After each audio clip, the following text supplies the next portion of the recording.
کبھی ایسا ہوا ہے کہ انگلش سمجھ تو پوری آ رہی ہے، پڑھ بھی آرام سے لیتے ہیں، لیکن جیسے ہی بولنے کی باری آتی ہے تو بس الفاظ غائب۔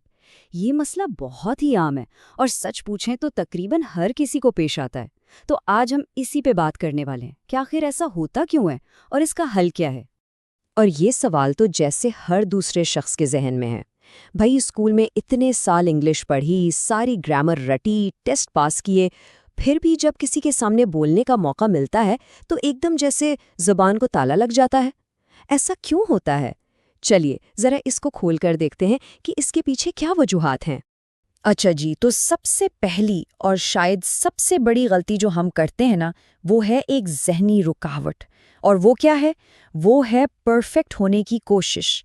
یہ سوچ کے جب تک میں ایک دم فلالیس، بغیر کسی غلطی کے انگلش نہیں بولوں گا، تب تک میں منہ ہی نہ کھولوں۔ اور سچ بات تو یہ ہے کہ یہی سوچ ہی تو سب سے بڑی غلطی ہے۔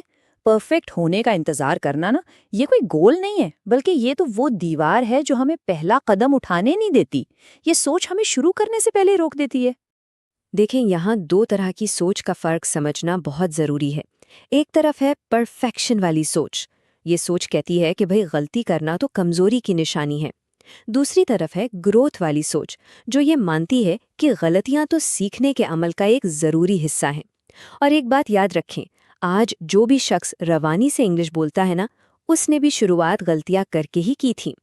اچھا، اب آتے ہیں دوسری بڑی ذہنی رکاوٹ پر، اور اسے ہم کہتے ہیں ٹرانسلیشن کا جال یا ٹرانسلیشن ٹریپ۔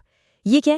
یہ وہ عادت ہے جب ہم بولنے سے پہلے نا ہر بات کو اپنے دماغ میں پہلے اپنی زبان سے انگلش میں ترجمہ کرتے ہیں۔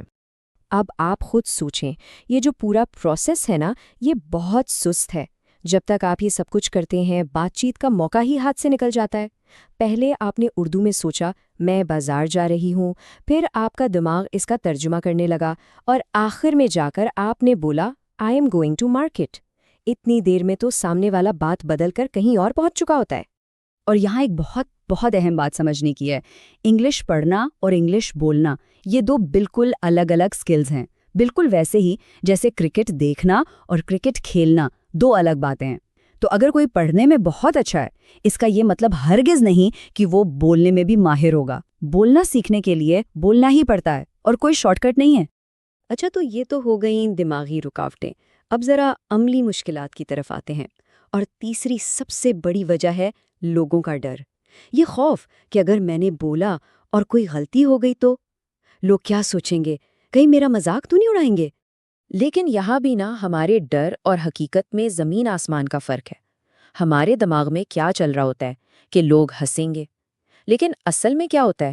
حقیقت یہ ہے کہ زیادہ تر لوگ کوشش کرنے والے کی عزت کرتے ہیں، وہ اس کی ہمت کو سراہتے ہیں، اس کا مذاق نہیں اڑاتے۔ اور ایک بات ہمیشہ یاد رکھیے گا، جو لوگ واقعی ہنستے ہیں نا، وہ اکثر وہی لوگ ہوتے ہیں جن میں خود کوشش کرنے کی ہمت نہیں ہوتی۔ تو ان کا ہنسنا آپ کی قابلیت پر نہیں، بلکہ ان کے اپنے ڈر کا ثبوت ہوتا ہے۔ اور اب آتے ہیں چوتھی اور شاید سب سے عام غلطی پر، یعنی صحیح وقت کا انتظار کرنا۔ یہ سوچ کے بس تھوڑی سی اور تیاری کر لوں، تھوڑی گرامر اور ٹھیک ہو جائے، پھر بولنا شروع کروں گا۔ تو سوال یہ ہے کہ روانی یعنی فلوئنسی آتی کیسے ہے؟ اکثر لوگ سمجھتے ہیں کہ یہ بہت ساری تیاری کرنے سے آتی ہے، لیکن سچ پتہ ہے کیا ہے؟ سچ یہ ہے کہ فلوئنسی صرف اور صرف پریکٹس سے آتی ہے۔ آپ بھلے 10 سال تیاری کرتے رہیں، کتابیں پڑھتے رہیں، لیکن جب تک آپ اصل میں بولنا شروع نہیں کریں گے، آپ کبھی بھی فلوئنٹ نہیں ہو سکتے۔ اور اس کی سب سے بڑی وجہ یہ ہے کہ بولنا شروع کرنے کے لیے وہ جو پرفیکٹ وقت ہے نا، وہ کبھی نہیں آتا۔ یہ ایک ایسا انتظار ہے جو کبھی ختم ہی نہیں ہوتا۔ شروعات تو آج اسی لمحے سے کرنی پڑتی ہے، چاہے تیاری 100% نہ بھی ہو۔